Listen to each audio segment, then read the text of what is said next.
So the character she was in a spiritual warfare. Yeah. So I have a reflective question for you all. Talk about a time when you were in a spiritual warfare. Anybody want to go first? Yeah, I'll start. The biggest time, I always say this, but like the biggest time I ever felt like I was in a spiritual warfare was during a bad breakup I went through. And I remember feeling like at my lowest point, like feeling like nobody got it, nobody understood, because it was a really weird situation. But like, I just felt like in a really bad place. But I also wasn't living my life like according to Christ either. So just in just this spiritual battle, like of trying to like lean on God, but being mad at God for kind of like making me this way. It was how I felt. Like I felt like you made me this way, so and this is the way it's affecting me. You know, that's how I felt like it was. So it felt like I was trying to battle between trying to. Because when you have like alone time with God and you're battling, it seems like you think about everything, and you want not to be thinking about that. You want to do everything that takes your mind off of the situation you're in. So I don't know. I just was in this like huge battle with trying to battle with God, of whether to just be close with Him and run towards Him or run away from Him, which is what I felt like doing at the time. But I also felt like it was the only way to find peace too. So it was like really weird. Like I was like, I want to run close to you, but then I don't really want to because I'm kind of mad at you right now. And then it was a really weird situation, but it turned out really well in the end. Yeah. For me, this was a few years back in my old job. I loved it in the beginning, of course, and then a few years go, well, like 2 years go by, and I start really getting to know my coworkers. And I had one coworker that always brought me down. And it was just in general or even spiritually, like whenever I would mention something where like, yeah, like I'm praying to see where God's leading me for school or what He wants me to study. And this particular person would always put me down, and it got to a point where he would always say, I'm going to make you cry and you're not going to grow. You're going to stay here. Like, he was just so negative. And so, like, at that point in my life, like, I was like, Lord, I don't want to work here anymore. Like, what do I do? And I kept applying for different jobs and, like, literally everywhere. I was like, I don't care if I get paid less. Like, I just want to get out of here. And sometimes I remember getting home and I'm like, Mommy, I'm going to quit. I can't anymore, because even though he would always say, I'm going to make you cry, there's times I would go in the bathroom and I'll start crying. And I would get so angry with myself. I'm so angry with God. And I'm like, why do you have me here? Like, why is this hurting me? Why is he getting to me? Like, what do you want me to do? And I felt like whatever I said didn't encourage him. Whatever I defended myself, I guess, in some way. And I brushed it off in front of him, like, oh, whatever you say, I don't care, because that's what I believe. It still hurt me then. And so, like, that was my battle.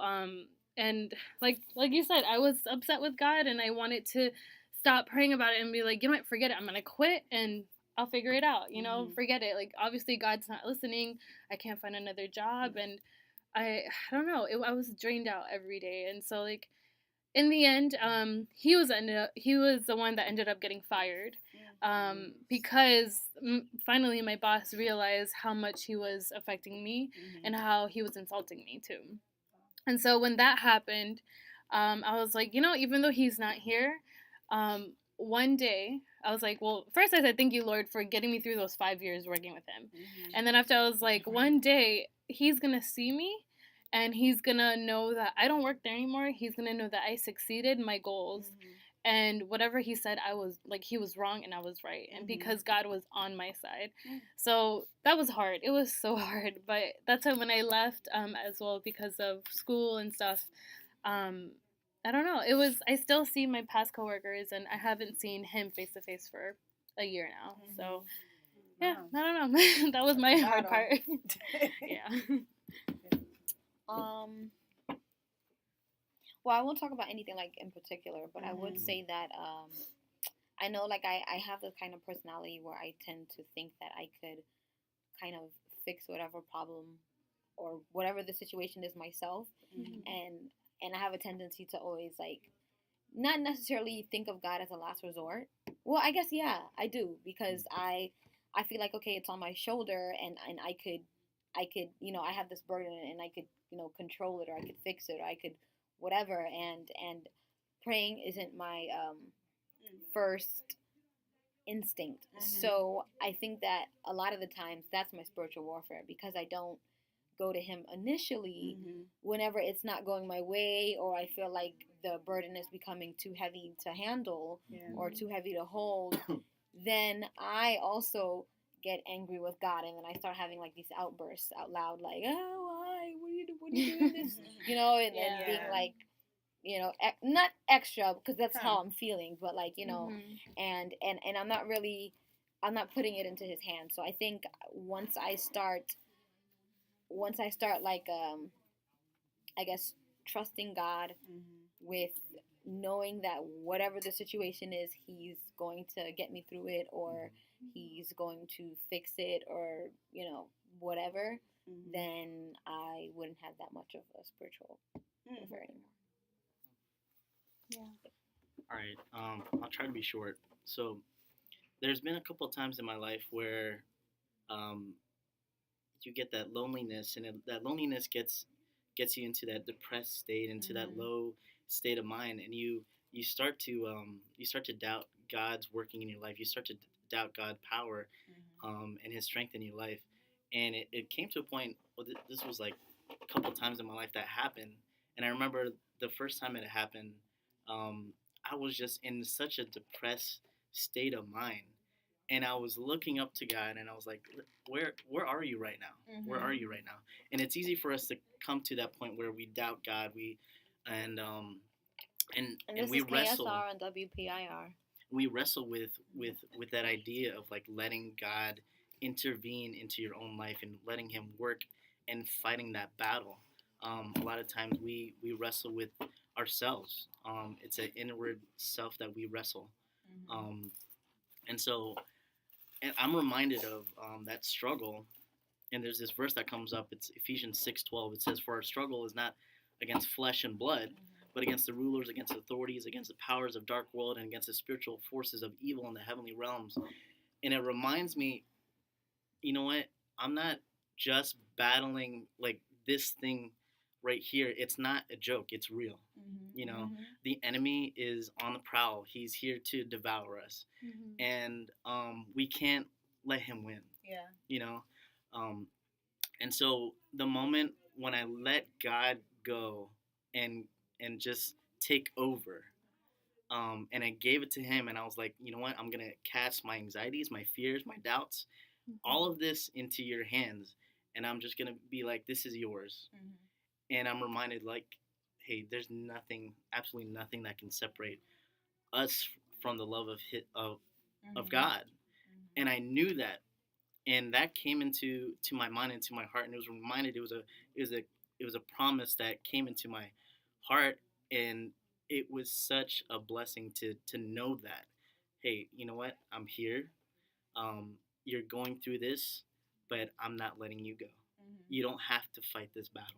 You can give it to me. I'll fight it for you. I think, I'm having, my current spiritual warfare is definitely with patience and waiting on, with my dating life. Fully trusting God to bring that right person. I am struggling with that. So that's my current spiritual warfare, where I feel like God has forgotten me. I feel like I'm praying every day and not really getting clarification, answers. So yeah, I'm in a spiritual warfare. And we don't know how long those will last. Right. That's the mystery of it. So what does the Bible say about the power of prayer? And I'll start off with some. I was researching some verses that I liked. Let me see, what was my favorite one? In Romans 8, verse 26, which says, "In the same way, the Spirit helps us in our weakness. We do not know what we ought to pray for, but the Spirit Himself intercedes for us through wordless groans." I really liked that verse, because even when I don't have the words to communicate to God, and I'm just full of emotion and whatever I'm feeling in that moment, God still understands my cries to Him. Any verses that you guys? Something that always stuck with me. I don't remember a verse, but I don't know exactly where. But something that always reminds me is there's this one verse that says, "Don't worry about those." Don't quote me on this, guys. But it's along the lines that says, "Don't worry about those who do wrong to you, because I will take care of that." And I always thought about that. Like, if someone hurts me, I'm a type of person where I don't hold grudges. I'm easily to be like, you know what, it's okay. Well, I made mistakes. it's hard sometimes. Yeah, some people take advantage of that. But yeah, so like for me, like, give me a day or two to cool down, and after that, I'm just kind of like, you know what, forget it. You know, I'm fine. And so like those things, I feel like the way I deal with that is because I remember that verse, and like I said, I'm so sorry. I don't remember. Vengeance is mine verse. Maybe, yeah. Yeah, it sounds familiar, like that. So I was thinking of that, and I'm like, you know what? I don't have to worry about it. That is an amazing part, because I know God is going to take care of it. God is going to make that person realize what they did wrong, and sorry to say, but that might happen to them too, you know? So I think with prayer, having that verse on my wall that I will do soon will definitely continue to remind me and give me peace whenever someone has hurt me or did me wrong, or excuse me, or has not been there when I needed them, when they have said that, don't worry, you can call me, or, you know, things of that sort. So yeah, that in prayer, definitely, I think it makes a difference for me. Go ahead.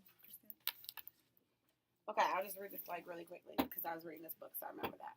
As no, it's by Ellen G. White though, but I kind of skimmed through it. But anyways, it says, let's see. It says, prayer is a channel of communication between our souls and God. God speaks to us through His Word. We respond to Him through our prayers, and He always listens to us. We cannot weary or burden Him by our frequent heart-to-heart communication.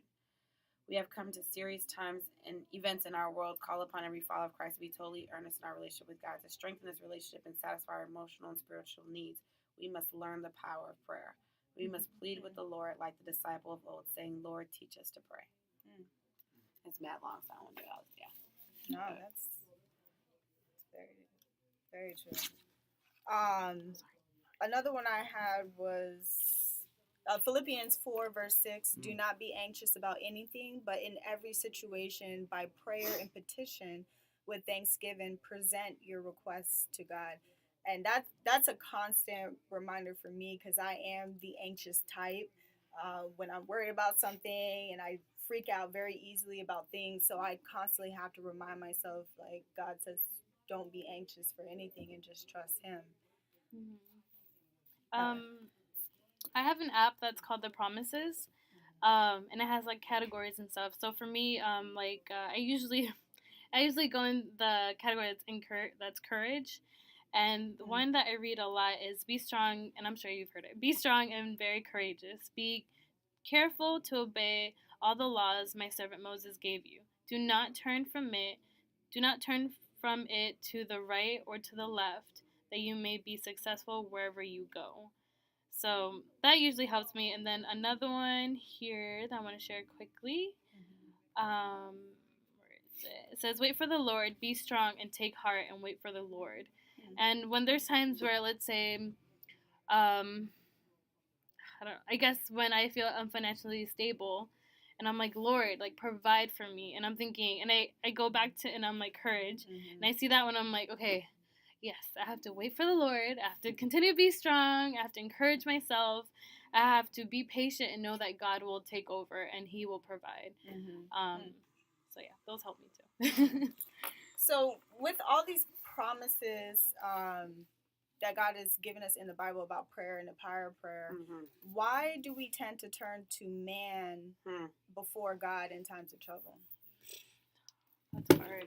I think for, at least for me, I do that a lot, and I think it's because we want right then and there answers. We want someone to give us what we need, or tell us what we should do, and I think that's where we make the mistake. We lose our faith in some way, where we're like, you know what, I'm gonna ask my mom, because I'm sure she's gonna tell me what is Yeah. right, or you know what, I'm gonna call my pastor and tell him, hey, like, what should I do with this situation? Because I'm sure he's gonna tell me the right thing, and I feel like that's where we make a lot of mistakes, and God keeps Mhm. reminding us, no, come to me, Right. like, I'm gonna do it for you, I'm gonna help you.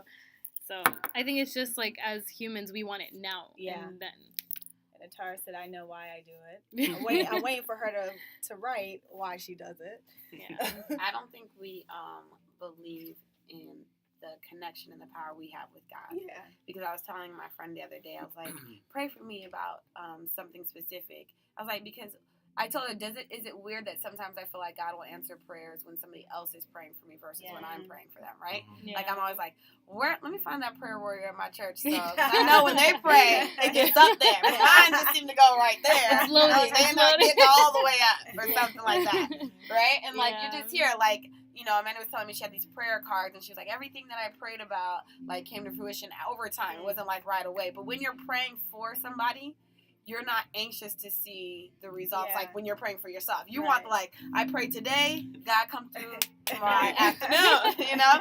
So it's like, sometimes I'm like, you know, whatever. But I also think that I was telling myself, like, I must not believe in my connection with God and my power of prayer, because I can think that some of our prayer warriors' prayer can go higher than mine. Right. You know, when I know he hears me just as loud as he hears her. Right. But I do think that their connections, you know, and I think that was speaking volumes to me about my relationship with God. It was like it turned back on me. So I think that's sometimes why we think that because man can speak back to you Right. verbally, Right. you know, and sometimes God has his ways of talking to us in other ways. So it's like when you talk to somebody, like I can talk to Rashawn, she's gonna respond right now. Yeah. But so I think that's why we do that. What's Atara say? says, I can hear Christina, and sometimes she just says what I want her to say. Aw, you welcome, Thanks. boo. Prayer partner. Pray for me. Specifically. I was just gonna mention, like what Chanel mentioned, that a lot of times it's easy for us to turn to your friend or somebody that you know that you're close to, because sometimes we feel that person's gonna say exactly what we want them to say, Yeah. you know, and it's comforting because you know that friend's gonna be there for your comfort. Yeah. Yeah. You know that they're gonna be there for your need, and they're gonna be telling you encouraging things and whatnot. So, you know, we have that tendency to go to someone else other than God, because we seek that counsel that's immediate. Yeah. We seek the counsel that is liking in music to our ears sometimes, you know, and it's hard for us to accept some of the harsh truths or realities of the situation that we need that counsel for. And sometimes we're afraid to go to God with it because we know that God's gonna be like, you know what, this is where you need to be with this, but you're resisting it.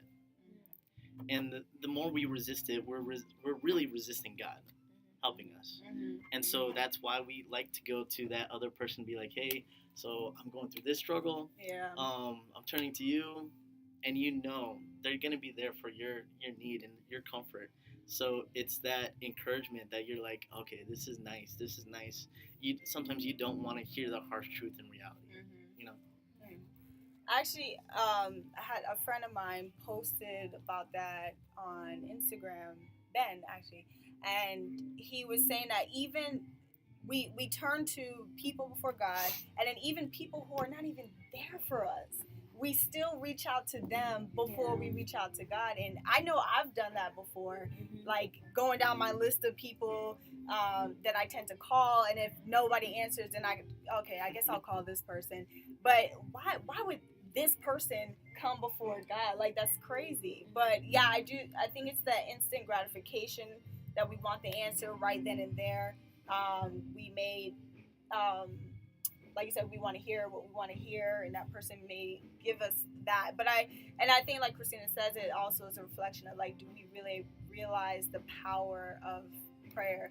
And I've been trying to get in a habit of, when I am in a situation, of coming to God first, because I'm so used to calling this person or this person before reaching out to God. And there have been times where I have said, hey, I'm not going to call anybody, I'm just going to sit down and pray. And it's, even though God's not like literally talking back to me, it is the most the type of comfort that I feel in doing that is nothing in comparison to that person saying exactly what I want them to say.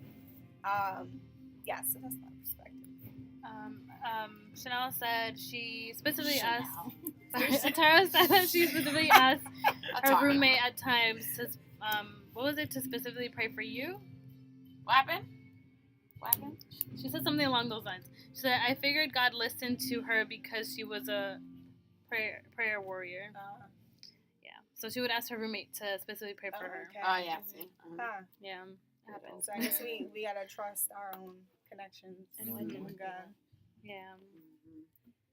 So would you? Okay, so in the movie, you know, the main character, I think her name was Elizabeth. Yeah. Yeah, she decided, you know, when the idea of having a war room, the older woman told her about it, she did it, but she didn't really do it wholeheartedly. And then she started to invest in it and saw the benefits. Would you personally commit to having a war room? Why or why not? And if so, like, what would be where would that be for you? Mine wouldn't be my closet because I'm not taking my clothes out. I'm very anal about my closet, and I need things like I need this shirt on this hanger, and I need it in between this and that. I want So mine. I wouldn't for certain things. Yeah, like I'm very anal about that. So I would definitely not use my closet. Not saying that like, God, I'm gonna give you everything except my closet. Like, no, I'm not saying it like that. It's just that I'm just anal about certain stuff. Atara said she tried the closet thing. Yeah, how'd it work out? Was it good? With me, I guess the only thing I wouldn't like about having a war room is that even though I don't mind writing things down, I have a tendency to believe that if I say something out loud, that the devil is also going to hear me and he's going to use it against me, because if I say it in my head, he can't read my thoughts. So I tend to just be like, sometimes, you know? And like I rarely ever pray out loud. Like rarely, you know? And not that that's a good thing or a bad thing, like, but I'll always be like, I'll close my eyes and I'll whatever. But she said you're supposed to take the clothes out. That's probably why it didn't work. Haha. So I ain't got no war room, but if I ain't got no war room. I ain't got none. I have a warhead, I guess. But maybe I would use my car or something. I mean, if I had like because I'm in my car a lot. If I actually had a house where I had multiple rooms, then maybe I'll use like a little study or maybe, or a bathroom or something. Not a closet that I have my clothes in. Maybe someone else's. But yeah, I don't know. I mean, I could see how that would work for you, Tam, because you already write. You have a journal and you write like every day. So I mean, I don't know. I write in my planner. My car is actually that's what I consider to be my war room, because that's when I talk to God the most when I'm driving. I find my car to be very meditative and calming. I don't know, it's like my safe place. So that's my war room. Do I have things pinned up in my car? No. Yeah. But I guess my journal is kind of like when she had those things pinned up, that's where my encouragement and gratitude list and everything goes, is in my journal. So my war room is technically my journal in my car. I like that. So. Do you know, using the example of the movie and your example, do you think it would have had the same impact on the husband? Because like you have a journal, so he can't like open your journal and read it. He would have to know that that's the kind of stuff that you're writing. Versus she has it on the wall. So once he noticed that, okay, her clothes is gone.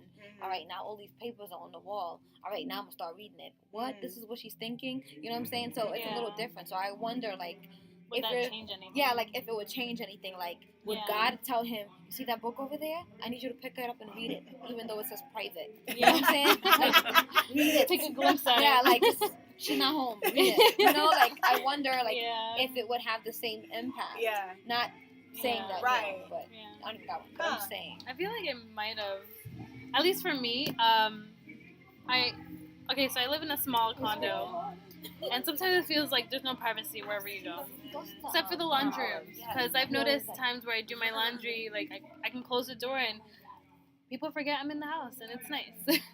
So my family, we've been, I guess, using that as our war room, because we do have some notes and memory verses there. But I don't know. It's kind of hard because it's not like a full-time place. I go in and I'm like, all right, Lord, I'm here. Yeah. No. Yeah. Like, I feel like it's, I don't know, it's wherever I go. Like, it's hard, but I would love, if I had the space, I would definitely be more Right. dedicated, you know? Right. But at the same time, yeah, I do have it at my job. I have some memory verses where my computer is, and that's sometimes my war room at work. My small cubicle, I get to, when I'm discouraged, I just read it, and that helps me. Yeah, and Clevo commented and said that his room is his war room because it's private and he's able to, get the meditation focus that he needs in there. That's good.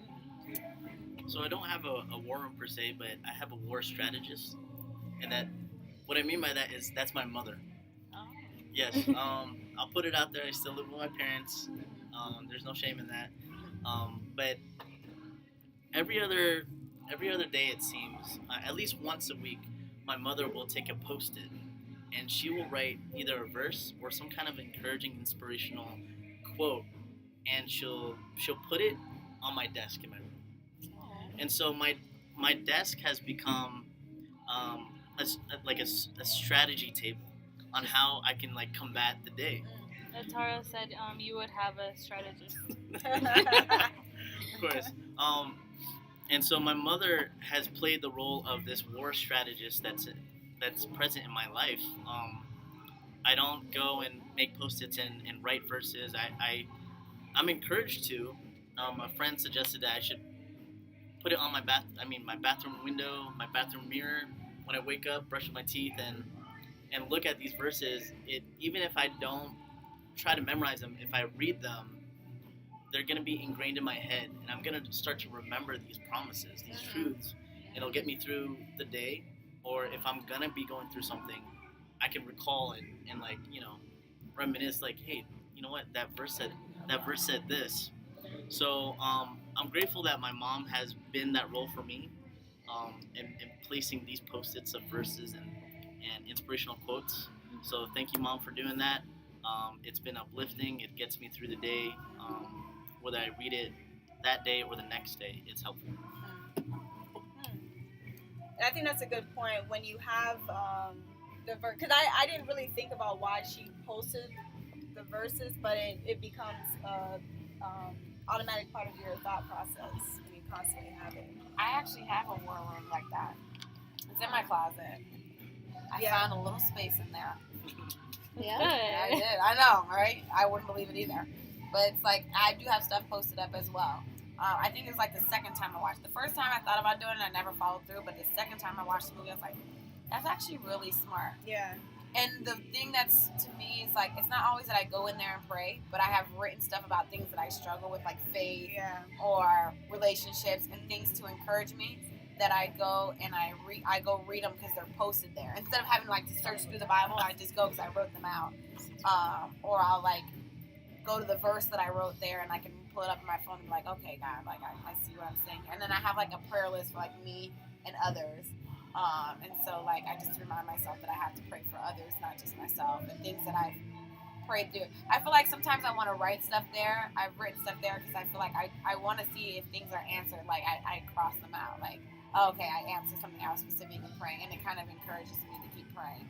I think it's a good strategy of people writing things down and posting it. Yeah. Kind of I don't know if you guys watch this show, but Being Mary Jane. Yeah. Yeah. I don't have this big house where I just be putting Post-its all over. I love that. Yeah, and even though she's still struggling, I think it's I know, maybe she put some God up in it, but anyway.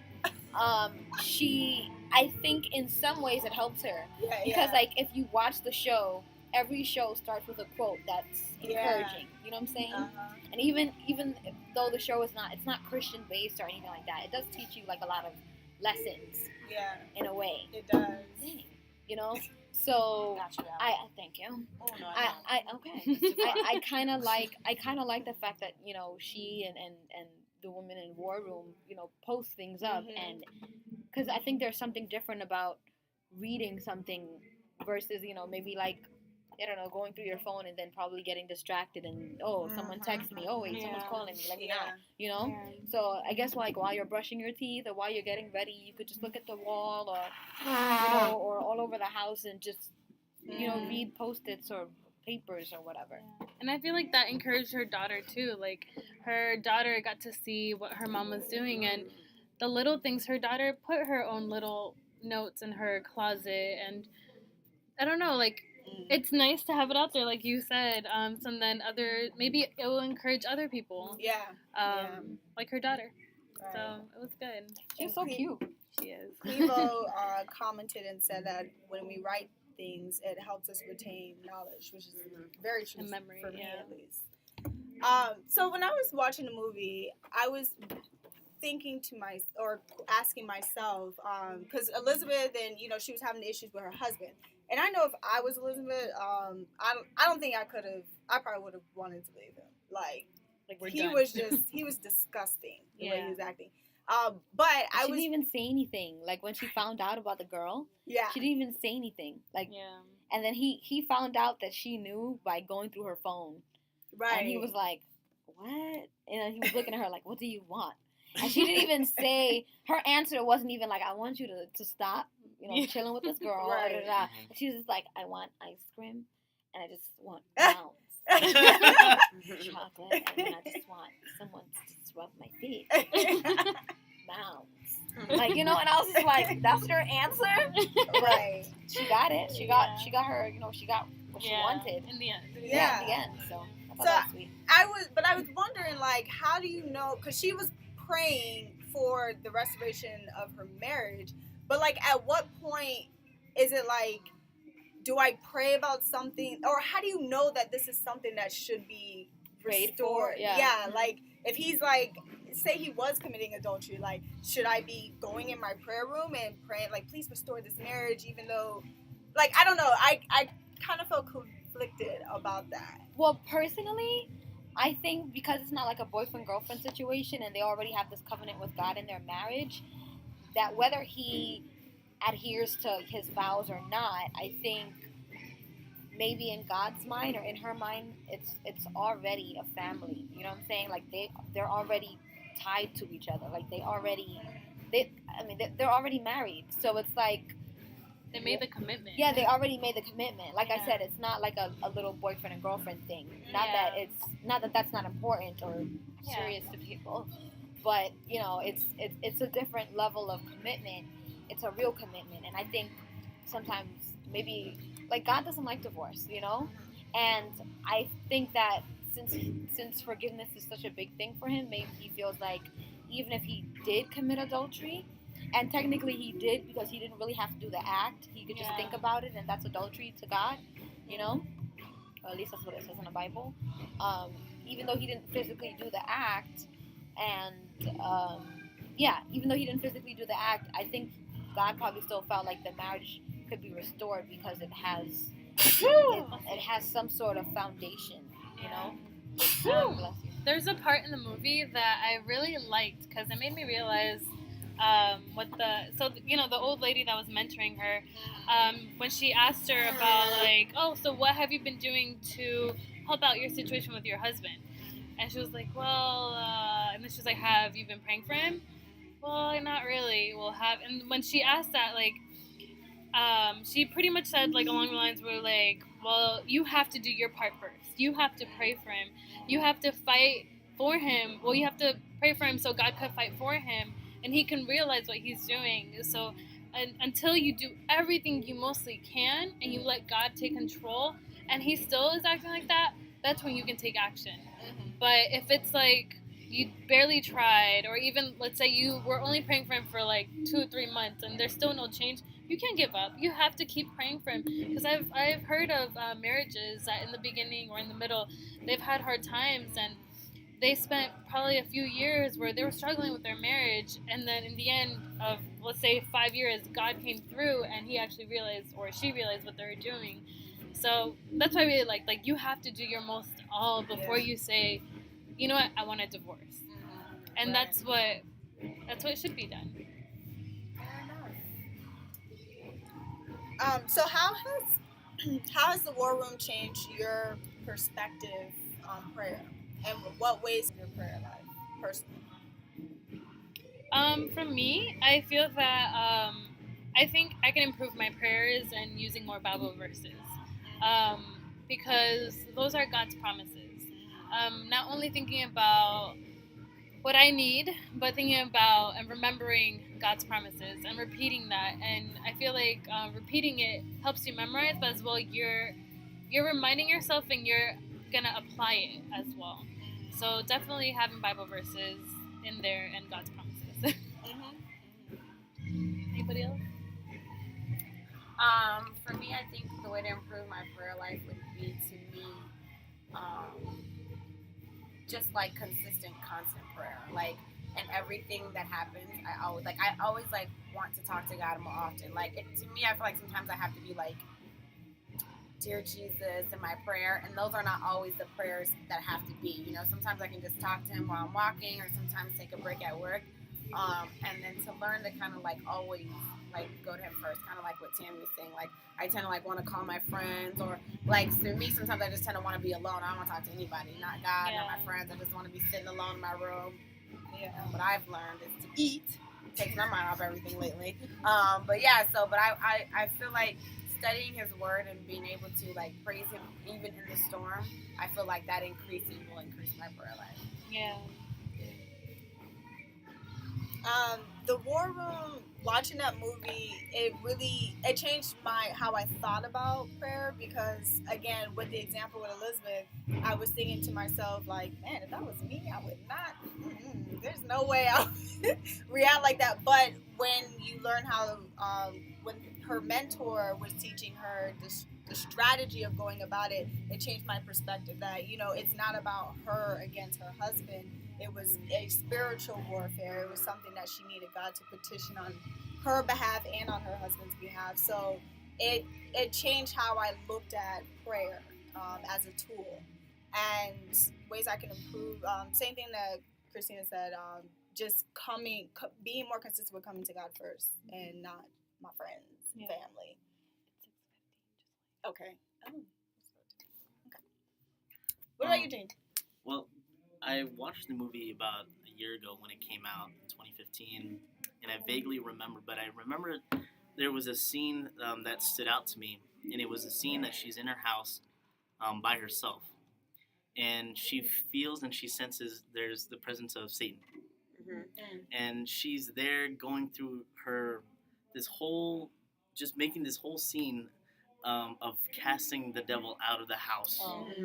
And it's a scary scene, but it makes you think that, like, as much as there is God there present in your life, there is the devil right behind you, right? And he, talking about families and relationships and marriages, God is about building people up, putting people together, and sustaining them.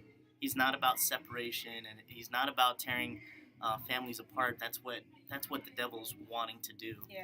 You know, he's trying to take over and trying to break these people apart, trying to break that foundation. And so when Elizabeth realizes, you know what, there's a real and present danger, it's Satan. He's the cause. You know, this is a spiritual. This is beyond just an emotional thing, beyond a marriage that I'm battling with my husband, but this is beyond me. It's in the spiritual realm. And she came to that realization with the help of her mentor Clara.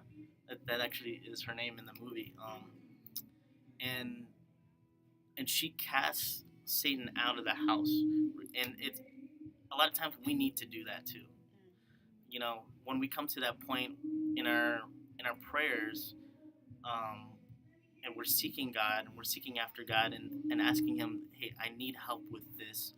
I need you to be here in this situation. I need you to take control. At that moment, you also got to tell the devil to leave. You got to tell, because God can't be in the same room. Yeah. You got to tell the devil to leave and get him out of the door. They can't be in the same room. You've got to choose who's going to stay. You got to choose who's going to stay in your room, in your life, and who's going to help you with what you're going through. And so War Room, after watching it was begging me to ask myself, with the issues and the problems that I face day to day, do I bring it to God in prayer? Do I pray enough to Him? Like, do I actually communicate to Him like I do with my mom or my friend? Yeah. And that's more so telling yourself, like, and asking yourself, have I prayed about this yet? Have I prayed this to God and petitioned this to God in front of Him and pleaded with Him and begged Him? Even if you have to yell it out and be angry with Him, show your emotions. He knows what's going through your heart. He knows exactly what you're going through, but He wants you to voice it out to Him. And that's the kind of prayer life I want to have. Yeah, definitely.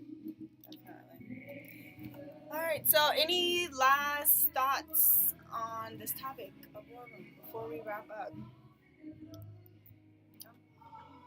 All right. Well, it's definitely a movie I want to buy for myself because I feel like it's a reminder.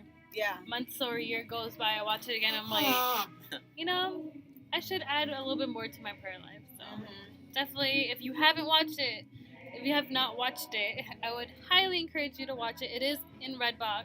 Yeah. So you can rent it out. You can buy it. Yeah, it's only $1. Holla holla. All right. Well, thanks, Tatiana, for joining us. My Tatiana pleasure. From Essence, and Jean, Christina, Rashad. See you guys next week. Yes.